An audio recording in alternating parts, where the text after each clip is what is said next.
Hi, everyone. Greetings from Bakersfield. I wanted to give you a tip of the month around the word trauma trigger.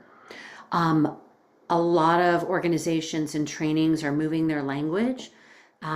Many folks are having a reaction to the word trigger or trauma trigger.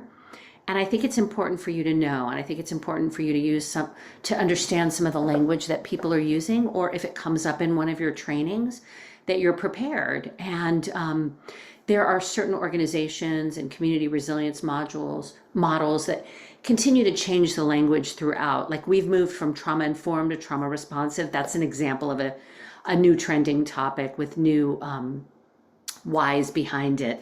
Trauma responsive is like taking action, trauma informed is knowledge. So, in terms of trauma trigger, I suggest that you use it interchangeably with trauma trigger, dysregulation, outside the zone of optimal regulation.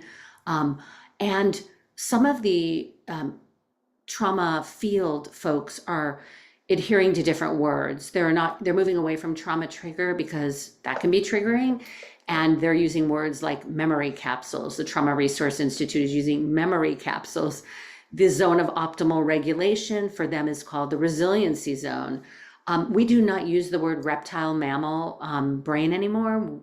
That was in a previous tip, but I want to remind you that we use the hind survival brain, and in the slide it's the hind survival red brain, but hind survival brain, the part of our brain is designed to protect us and keep us alive, and also mobilize us to safety in real or perceived danger. But then when we move to the limbic brain, that blue part of the brain, remembering that's our relational brain and our emotional brain. And so, and then there's another piece of the brain that we cover in our books, which is the hippocampus, and the hippocampus stores all of our memories inside of that limbic brain. And so, these are good tips to pay attention to.